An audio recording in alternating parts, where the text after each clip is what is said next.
Pinagtawanan ng buong internet itong si Russell Westbrook sa kanyang pagsasanay sa isang yate sa kanyang shooting mga idol. At mayroon pang gumagawa ng mga memes dito na marami ng mga bola sa dagat sapagkat nagmimintis itong si Russ sa kada tira niya.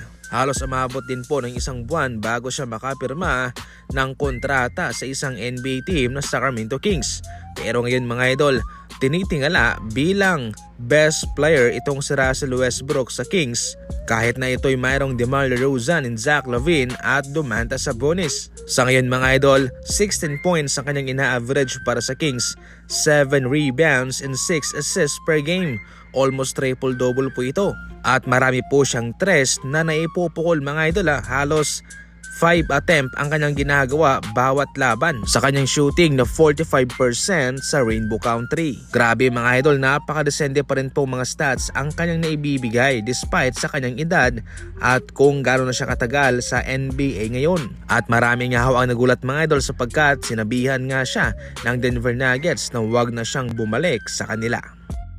Maniwala man kayo hindi, number 1 sa ngayon ang Detroit Pistons sa Eastern Conference. Mas maganda pa ang kanilang kartada versus Knicks, versus Cleveland Cavaliers, Milwaukee Bucks at Miami Heat mga idol. Pati nga sa Phoenix Suns, maganda pa ang kanilang record.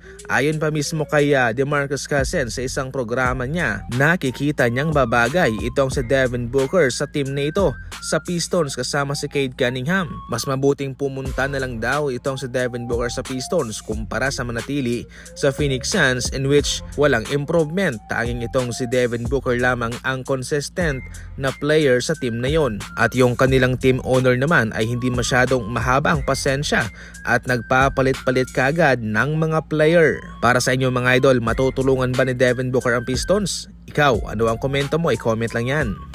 Samantala mukhang pinag-iisipan ng Golden State Warriors na palitan si Gary Payton. Ngayon mga idol, kabilang po ang pangalan ng Golden State Warriors na nagpapakita ng interest kay Jose Alvarado ng Pelicans.